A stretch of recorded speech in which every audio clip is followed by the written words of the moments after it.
Salut à tous, bienvenue pour ce JT des séries saison 2, épisode 6. Un magicien n'est jamais en retard ni en avance, il arrive précisément à l'heure prévue. Et oui, puisque la série qu'on attend tous, qui est en préparation, la série du Seigneur des Anneaux, adaptée de l'univers de Tolkien, se dévoile chaque jour un peu plus, avec son lot d'inquiétudes et son lot de nouvelles qui nous rassurent. Et ça, pour une nouvelle qui rassure, c'est une nouvelle qui rassure. Je vous ai parlé de magicien, de Gandalf, etc. Ici, le magicien, c'est Peter Jackson. On ne savait pas quel rôle le créateur des films du Seigneur des Anneaux allait avoir, s'il allait avoir un rôle dans la série dérivée de l'univers de Tolkien. Pour rappel, on sait déjà plus ou moins le pitch de cette première saison qui devrait se consacrer à la jeunesse d'Aragorn et à ses origines et à comment il est devenu le personnage emblématique des films. Mais on ne savait pas donc si Peter Jackson allait être mêlé au projet. La réponse est oui. Alors c'est pas un rôle qui peut paraître décisif, qui peut paraître fondateur, mais il aura ce rôle très important de consultant. C'est-à-dire que les showrunners voulaient absolument pouvoir lui envoyer les scripts, les scénarios, afin d'obtenir son avis.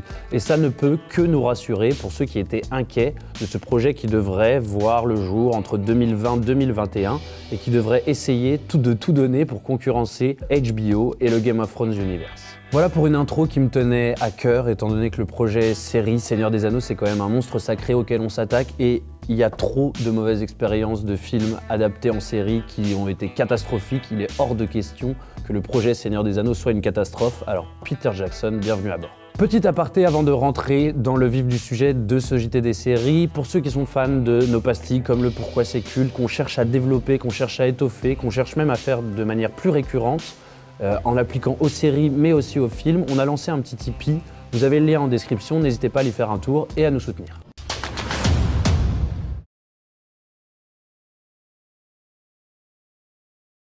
Première grosse info qui devrait faire plaisir à énormément de monde, la saison 5 de Black Mirror devrait débarquer très bientôt sur Netflix. C'est en tout cas ce que croit savoir un utilisateur qui a été bien malin et qui a chopé sur Twitter une photo, vous savez la traditionnelle photo calendrier des sorties Netflix, et dans laquelle on peut découvrir que la saison 5 de Black Mirror, selon toute vraisemblance, débarquerait le 28 décembre prochain.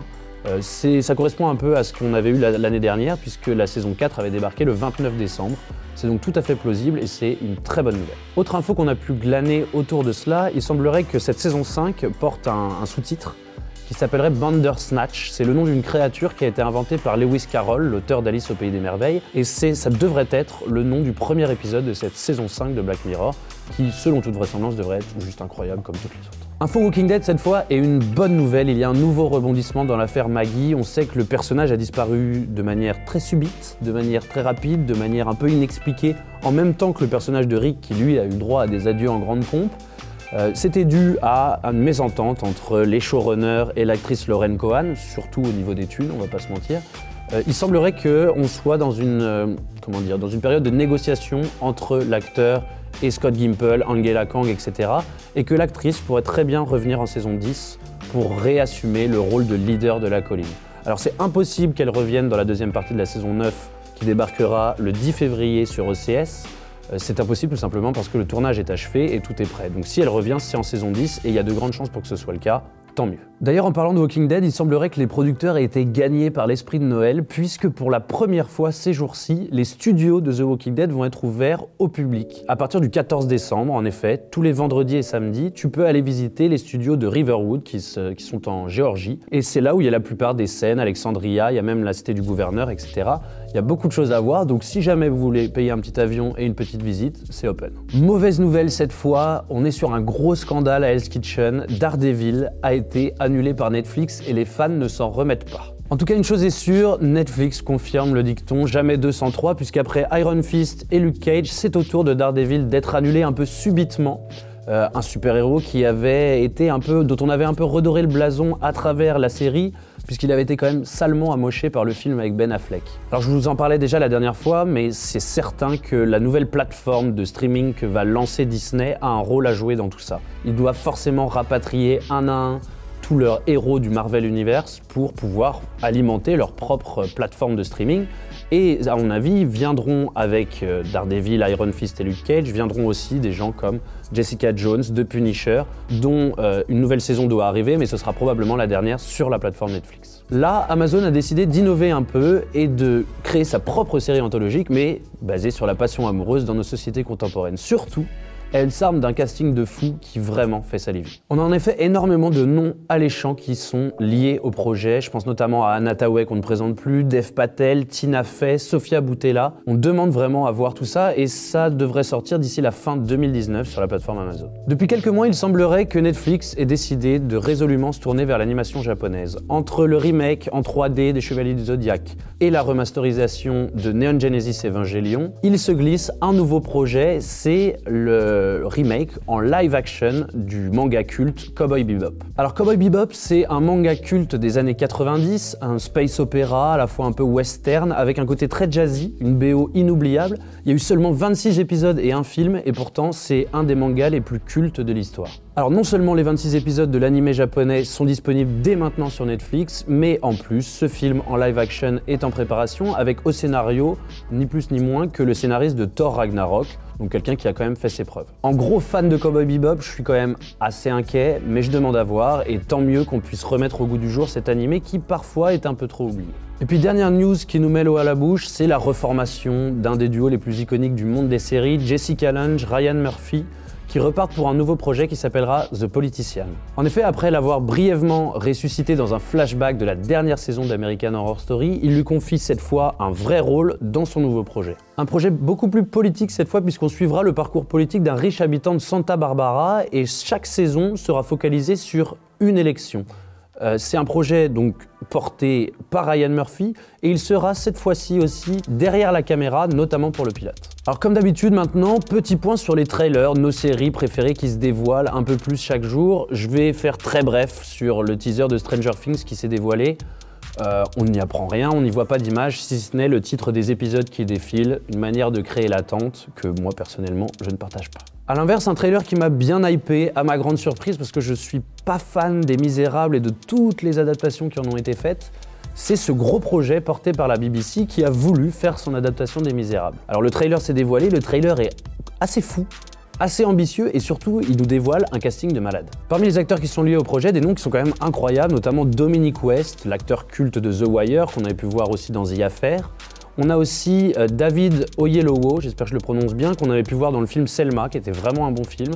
Et puis mon petit chouchou, Johnny Flynn. Johnny Flynn, c'est celui qui tient le premier rôle dans la série Lovesick, que vous pouvez voir sur Netflix. Si vous ne l'avez pas vu, allez-y. Tout ça avec Andrew Davis à la baguette, c'est déjà le mec qui avait fait la série Guerre et Paix, l'adaptation de Guerre et Paix pour la BBC en 2016. Et c'était vraiment un projet qui avait été maîtrisé de A à Z. Ce qu'on peut dire, c'est que cette mini-série de 6 épisodes débarquera courant 2019. Et pour une fois, je suis un peu hypé par Les Misérables, donc why not. Dernier trailer, et cette fois, c'est une de mes séries coup de cœur, c'est la série Luther, une autre série anglaise qu'on n'a pas vue à l'écran depuis 3 ans et qui se dévoile dans un trailer de sa saison 5, une autre aventure de l'inspecteur John Luther, qui, comme d'habitude, va avoir affaire à un terrible tueur en série. Et puis, un petit retour, une surprise. C'est très bref à la fin du trailer, faites attention, c'est le grand retour d'Alice. En bref, maintenant, toutes les infos qu'on a pu glaner à gauche, à droite sur l'univers des séries. Et une première bonne nouvelle, Sam Claflin, l'acteur qui interprète Finnick dans Hunger Games, et qui avait beaucoup plu aux fans, rejoint le casting de la nouvelle saison de Peaky Blinders. Un nouvel atout pour cette saison 5, après l'annonce il y a quelques semaines d'un autre ajout au casting, celui d'Anya Taylor-Joy. Vous savez, elle avait crevé l'écran dans le film Split. Pour ce qui est de la date de sortie, alors on en est déjà, selon les informations, à plus de 50 jours de tournage, et la sortie serait prévue pour le printemps 2019. HBO va se lancer dans l'adaptation du prochain roman de Stephen King, un pari risqué étant donné que c'est quand même l'auteur le plus adapté de tous les temps. On espère qu'ils se rapprocheront plus du succès de 11/22/63, qui était, vous savez, cette série avec James Franco sur l'assassinat de John Fitzgerald Kennedy, plutôt que de celui de Castle Rock qu'on a un peu moins aimé ici et qui était un peu plus mystique, un peu plus dur à comprendre selon moi. Pour info pour les lecteurs, normal que vous ne connaissiez pas ce livre puisqu'il sortira le 30 janvier prochain en France. Quant à la série, on est plutôt confiant quand on sait qu'elle est dans les mains de Richard Price, un des co-créateurs de la série bouleversante de Night Of. Pour ce qui est du pitch, on est dans du classique Stephen King, un inspecteur de police, un roman très noir, une ambiance très sombre, un adolescent tué, beaucoup de mystères autour de ça. C'est du classique Stephen King. Une seule annonce au casting, Ben Mendelsohn, un acteur qu'on a pu voir dans Rogue, A Star Wars Story, et plus récemment dans Ready Player One. Petit big up très rapide à Stephen Hillenburg, le créateur du dessin animé Bob l'éponge. On voulait lui rendre un dernier hommage.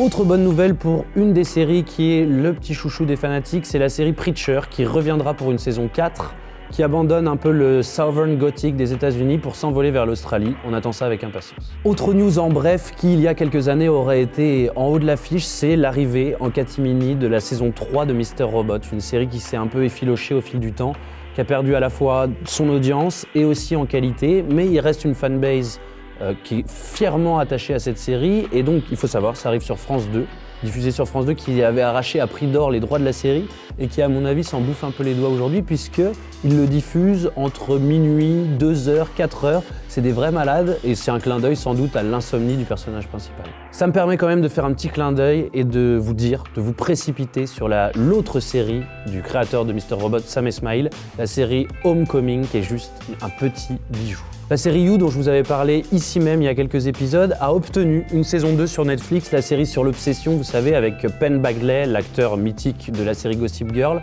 a le droit à une saison 2 parce qu'elle a vraiment une grosse fanbase et suscité une grosse excitation de la part des fans.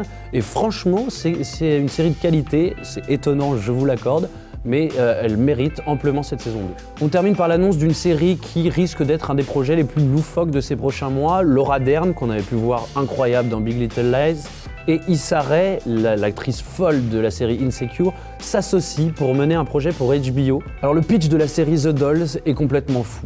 C'est une histoire vraie, des événements qui se sont déroulés dans l'Arkansas, d'une baston général, d'une ruée vers l'or qui s'est créée dans un magasin de jouets pour se procurer une fameuse poupée que tout le monde s'arrachait.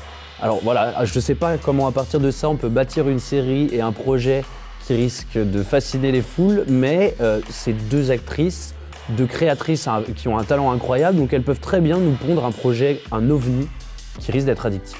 On enchaîne maintenant avec le traditionnel agenda, les séries qui reviennent, les séries qui débarquent, un tour d'horizon de toute l'actualité des sorties du moment.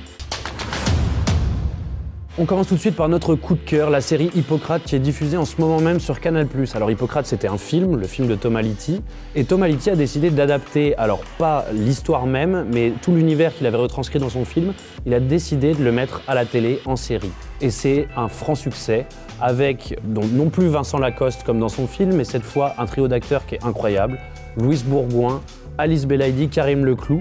On est transporté dans le monde hospitalier, dans ses difficultés, mais aussi dans son côté profondément humain. C'est vraiment un bijou, je vous invite à foncer. On en parle depuis des mois, L'Amie prodigieuse, la saga littéraire immense de l'italienne Elena Ferrante, qui a été traduit en plus de 40 langues, a été adapté en série, ça a été diffusé par HBO aux États-Unis et ça débarque tout juste en France sur Canal+. Et puis on termine par ce qu'on pourrait appeler un plaisir coupable, c'est la série Netflix Plan Cœur. Alors ça c'est la petite sucrerie du dimanche soir, c'est très sentimental, c'est parfois maladroitement joué, c'est un peu cousu de fil blanc, mais honnêtement on se laisse prendre et ça se binge-watch parfaitement. Tout aussi sérieux, le nouveau projet du créateur de Borgen, la série Au nom du père, est diffusée en ce moment même sur Arte. Alors c'est une série très naturaliste, assez sombre. C'est l'histoire d'une famille danoise dont le père est prêtre. Le moins qu'on puisse dire, c'est que c'est pas à la maison. Elles sont de retour et là je me frotte les mains particulièrement pour une, c'est la série Vikings. Ça y est, la deuxième partie de la saison 5 débarque en ce moment même après 10 mois d'absence.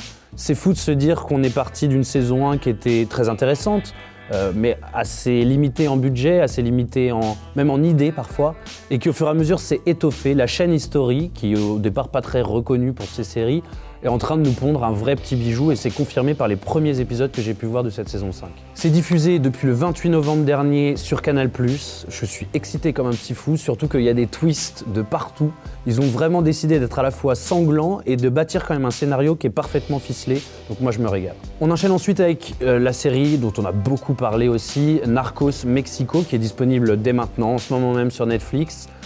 Une 4e saison qui change totalement d'univers puisque, comme son nom l'indique, on bascule au Mexique.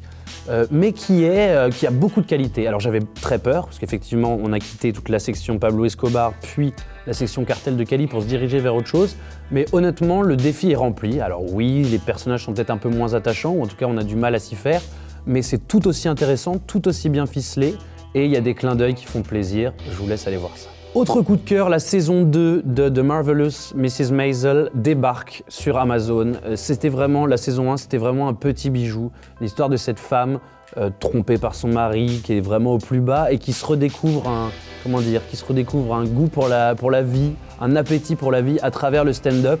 C'était une histoire incroyable qui était remarquablement interprétée et on en redemande et tant mieux. Autre saison 2, autre série dont on a parlé ici, la série Counterpart, portée par J.K. Simmons, l'acteur de Whiplash qu'on adore. C'était une saison 1 qui avait commencé en fanfare, qui s'était un peu affilochée à mon goût, mais il reste des questions en suspens et je suis curieux de voir comment ils vont y répondre en saison 2. Et puis je termine, j'en ai déjà parlé au début de ce JT, mais Black Mirror, si ça revient bien, comme c'est indiqué le 28 décembre, je suis ravi, parfait pour les fêtes de Noël, pour se taper une bonne petite angoisse en famille. Non, c'est vraiment un des bijoux sériels du moment et il faut à tout prix regarder. Si vous n'avez jamais vu ça, c'est un vrai événement. Voilà pour cet épisode 6 du JT des séries, ce tour de l'actualité de cette dernière semaine. On se retrouve très bientôt pour un nouveau JT d'ici un mois, pour de nouvelles vidéos beaucoup plus rapidement. Je vous rappelle qu'il y a le lien pour notre Tipeee en descriptif, n'hésitez pas à aller faire un tour et à nous soutenir. Nous on se retrouve très bientôt. Ciao!